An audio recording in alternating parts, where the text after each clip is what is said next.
नमस्कार दोस्तों, स्वागत है आप सभी का ऑनलाइन अड्डा फर्स्ट यूट्यूब चैनल पे। इस वीडियो में हम बात करेंगे एक बड़ी अपडेट के बारे में जो कि संबंधित है 60,000 पदों पर नई शिक्षक भर्ती को लेकर।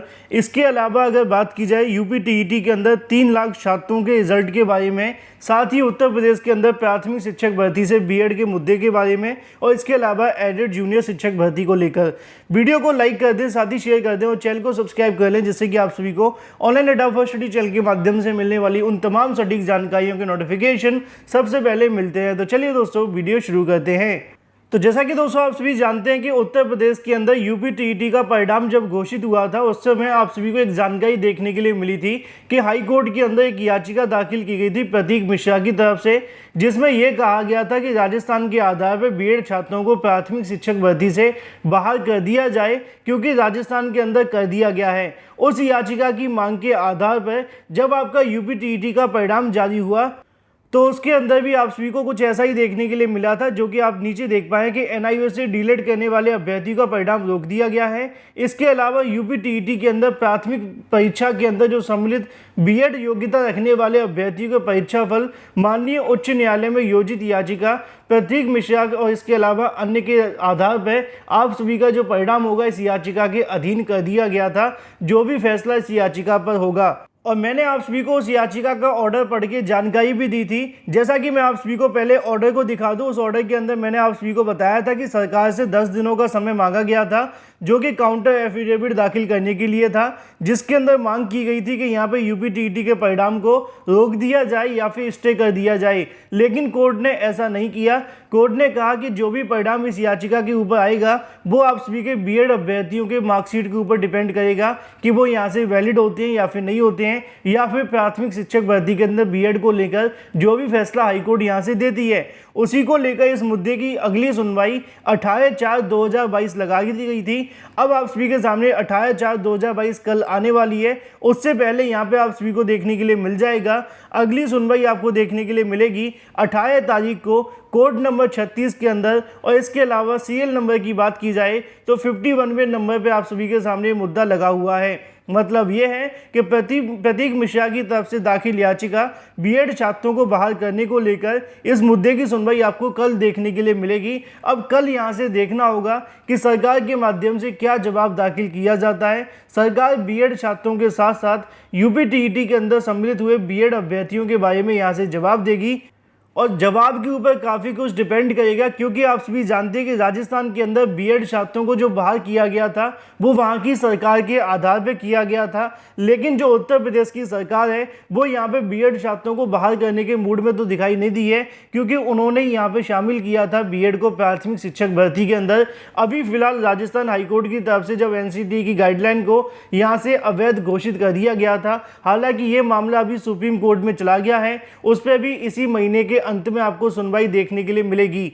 उसी याचिका को आधार बनाते हुए यूपी टीईटी के अंदर 3 लाख से ज़्यादा अभ्यर्थियों के परिणाम को रद्द करने की मांग की गई थी। अब इसके बारे में कल की तारीख में सुनवाई होगी कोर्ट के अंदर। इसी के साथ उत्तर प्रदेश के अंदर जो भी नई शिक्षक भर्ती आती है, चाहे वो 17,000 हो या फिर 51,000 नई शिक्षक भर्ती, उसी के अंदर बीएड छात्रों को बहाल करने के बारे में भी प्रतीक मिश्रा की याचिका के अंदर मांग की गई है। जो भी अपडेट होगी आपको इस चैनल के माध्यम से दे दी जाएगी, लेकिन कल का दिन काफ़ी ज़्यादा महत्वपूर्ण होगा, और अगर सुनवाई होती है तो काफ़ी कुछ आपको देखने के लिए मिल सकता है यूपी टीईटी छात्रों के लिए भी, और इसके अलावा प्राथमिक शिक्षक भर्ती के अंदर बीएड छात्रों के लिए। फिलहाल जो भी अपडेट है मैं आप सभी को लगातार प्रोवाइड कराता हूँगा। चैनल को सब्सक्राइब करके बेल आइकन को दबाना बिल्कुल ना भूलें। लेकिन जैसा कि आप सभी जानते हैं कि उत्तर प्रदेश के अंदर नई शिक्षक भर्ती को लेकर तो इंतजार किया जा रहा है, लेकिन इसी बीच अगर बात की जाए कई अलग अलग जगहों से नई शिक्षक भर्ती के विज्ञापन जारी हो रहे हैं। मैंने आप सभी को कई बार जानकारी दी है कि राजस्थान के अंदर कई नई शिक्षक भर्तियों के विज्ञापन जारी हुए हैं। हाल ही में मैंने आपको बताया था कि 9,000 पदों पर शिक्षक भर्ती निकली, फिर 46,000 शिक्षक भर्ती का विज्ञापन भी बहुत जल्द जारी होगा। इसी बीच एक और बड़ी जानकारी निकल कर आ रही है, जो कि राजस्थान से तो बिल्कुल भी नहीं है, लेकिन आपको वैकेंसी देखने के लिए मिलेगी झारखंड के अंदर। झारखंड के समाचार पत्रों के माध्यम से जानकारी देखने के लिए मिलती है कि झारखंड में होगी 60,000 शिक्षकों की नियुक्तियां। आप जानते हैं कि उत्तर प्रदेश के अंदर नई शिक्षक भर्तियों को लेकर इंतजार किए जा रहे हैं, लेकिन अभी तक उत्तर प्रदेश के अंदर किसी भी शिक्षक भर्ती के बारे में कोई जानकारी ना तो शासन की तरफ से दी गई है और ना ही किसी भर्ती आयोग के माध्यम से। लेकिन अगर बात की जाए अलग अलग राज्यों के मामले में, तो यहाँ पर कई अलग अलग राज्यों भर्तियों को लेकर जानकारियां मिल रही हैं और नोटिफिकेशन भी जारी हो रहे हैं। अगर बात की जाए झारखंड के अंदर, तो प्रारंभिक विद्यालयों के अंदर 60,803 पदों पर शिक्षकों के पद सृजन करने को लेकर शिक्षा विभाग ने फिर से पद वर्ग समिति को फाइल भेज दी गई है। समिति की मंजूरी के बाद में पंचायत चुनाव हो जाने के बाद इन पदों पर शिक्षकों की जो नियुक्ति है वो हो सकेंगी। शिक्षा मंत्री जगन्नाथ महतो के माध्यम से मंगलवार को पद सृजन संबंधी फाइल सिग्नेचर करके उसे पद वर्ग समिति के सामने भेज दिया गया है, जिसमें बताया गया है कि प्राथमिक स्कूलों के अंदर 30,440 पद, इसके अलावा मिडिल स्कूलों के अंदर 29,175 पदों पर भर्तियां देखने के लिए मिलेंगी, जिनकी कार्यवाही आप सभी के सामने वहां पे चुनाव हो जाने के बाद शुरू की जाएगी। इन शॉर्ट ये है कि पड़ोसी राज्यों के अंदर बहुत सारी भर्तियां निकल कर आ रही हैं, चाहे वो बिहार के अंदर हो, राजस्थान के अंदर हो या फिर इसके अलावा झारखंड के अंदर, लेकिन अगर कहीं पर सूखा पड़ा हुआ शिक्षक भर्ती का तो वो है उत्तर प्रदेश, क्योंकि भर्तियां तो उत्तर प्रदेश के अंदर भी बहुत सारी आनी है, लेकिन इंतजार अभी भी जारी है। लेकिन वहीं दूसरी तरफ बात की जाए अपनी अगली अपडेट के बारे में, जो कि संबंधित है एडेड जूनियर शिक्षक भर्ती को लेकर। जैसा कि आप जानते हैं कि एडेड जूनियर शिक्षक भर्ती की जांच बिठा दी गई है। इस जांच को लेकर कई अलग अलग मायने निकाले जा रहे हैं। समाचार पत्रों में कुछ लिखा हुआ है तो बेसिक शिक्षा मंत्री जी के माध्यम से बताया गया कि एडेड जूनियर शिक्षक भर्ती की जांच होगी, क्योंकि बहुत सारे यहाँ से आरोप लगे हैं। लेकिन अगर बात की जाए एडेड जूनियर के बारे में, एक मामला ये भी है कि वहाँ पे OMR को लेकर विवाद हो गया था। बहुत सारे अभ्यर्थी इस मामले को लेकर हाईकोर्ट चले गए थे और उसके बाद में यहाँ पे याचिका दाखिल करते हुए ये कहा गया कि उन अभ्यर्थियों के नंबर ज़्यादा हैं, लेकिन रिजल्ट के अंदर उनके नंबर कम कर दिए गए हैं। इसी के आधार पर हाईकोर्ट की तरफ से भी सरकार को दिशा निर्देश दिए गए कि वो एडेड जूनियर शिक्षक भर्ती के अंदर OMR की जांच करवाएं और ऐसे अभ्यर्थी जिन्होंने ये दावा किया है उनके नंबर ज़्यादा हैं, उनके नंबर चेक करवाए जाएं। फिलहाल बहुत सारी चीज़ें आपको देखने के लिए मिल रही हैं, लेकिन जांच किन किन मुद्दों पे होगी ये आप सभी को जांच होने के बाद ही पता चलेगा। लेकिन ये बात भी सच है कि हाईकोर्ट के माध्यम से जो आदेश दिया गया था उसके लिए भी यहाँ से जांच बिठाई गई है। लेकिन अगर बात की जाए कुछ अभ्यर्थियों के माध्यम से यहाँ पे प्रत्यावेदन भी दिए गए थे कि ऐसे अभ्यर्थी जिनके 144 145 हैं उनकी भी जांच हो। लेकिन मुद्दा यह है कि क्या 6000 पदों पर एडेड जूनियर शिक्षक भर्ती होगी, क्योंकि इसको लेकर बहुत सारे छात्रों के माध्यम से लगातार सवाल पूछे जा रहे थे।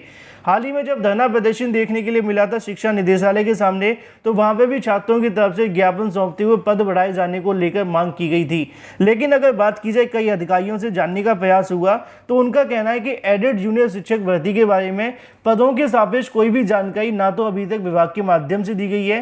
भर्ती की जो प्रक्रिया शुरू होनी थी वो भी फिलहाल थोड़ी समय के लिए रुक गई है, क्योंकि जब तक जांच के माध्यम से कमेटी अपनी अंतिम रिपोर्ट नहीं सौंप देती तब तक यहाँ से आगे की कार्यवाही शुरू नहीं होगी।